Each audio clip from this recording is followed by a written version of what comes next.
स्वागत है आपका हमारे YouTube चैनल सोच से ऊपर में, जहां कहानियां सिर्फ सुनाई नहीं जाती, महसूस की जाती हैं।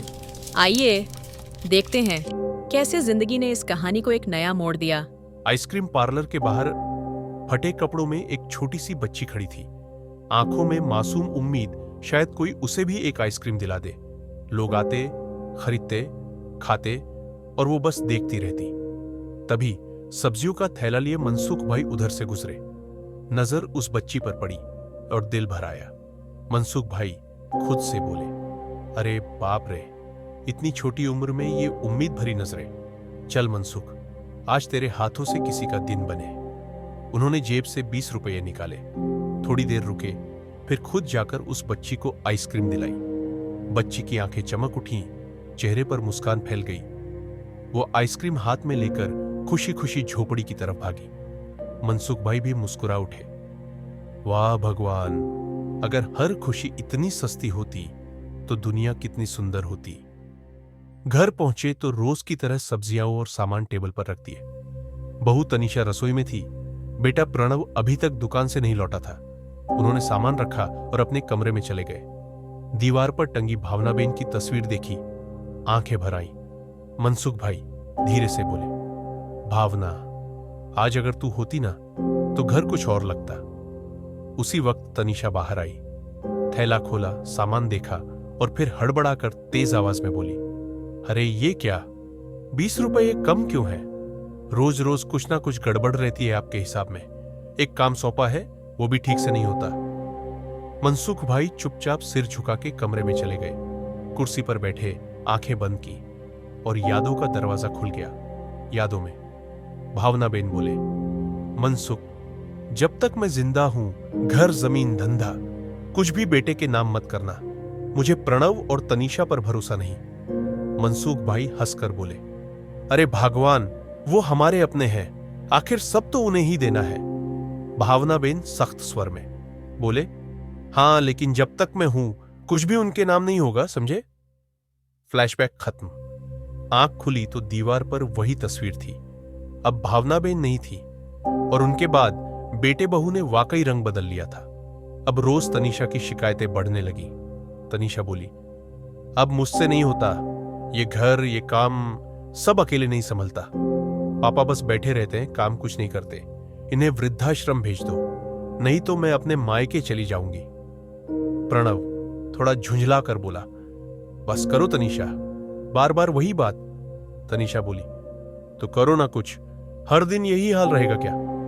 एक दिन मनसुख भाई शांत स्वर में बोले, प्रणव बेटा, अगर मेरी वजह से घर में परेशानी है तो कल सुबह मुझे वृद्धाश्रम छोड़ाना, शायद वहां मुझे चैन मिलेगा।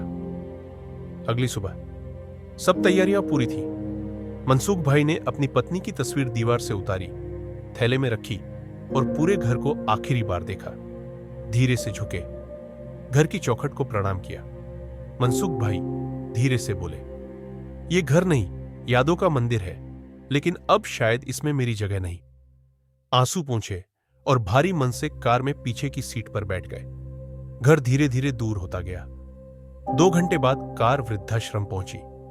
वहां एक युवक मुस्कुराते हुए बाहर आया और झुककर मनसुख भाई के पैर छू लिए। मनसुख भाई चकित होकर बोले, अरे तपन, तू यहां क्या कर रहा है बेटा?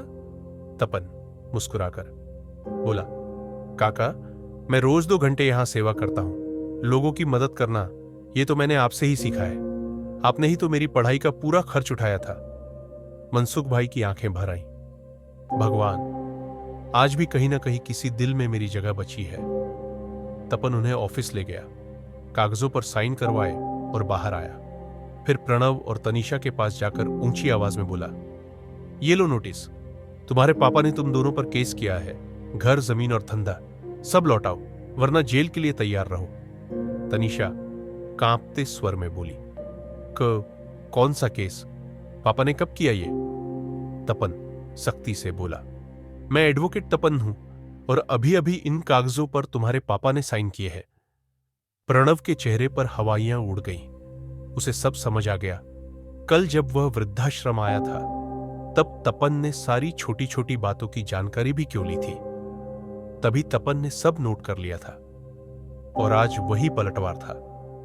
इतने में मनसुख भाई बाहर आए। क्या हुआ बेटा? उन्होंने पूछा। तपन ने सारा सच बता दिया। मनसुख भाई शांत रहे। थोड़ी देर बाद मृदु स्वर में बोले, तपन, केस नहीं करना बेटा। मैं तो अब कुछ साल का ही मेहमान हूं। इन्हें सजा नहीं, समझ आ जाना ही काफी है। उनके शब्दों ने सब कुछ बदल दिया।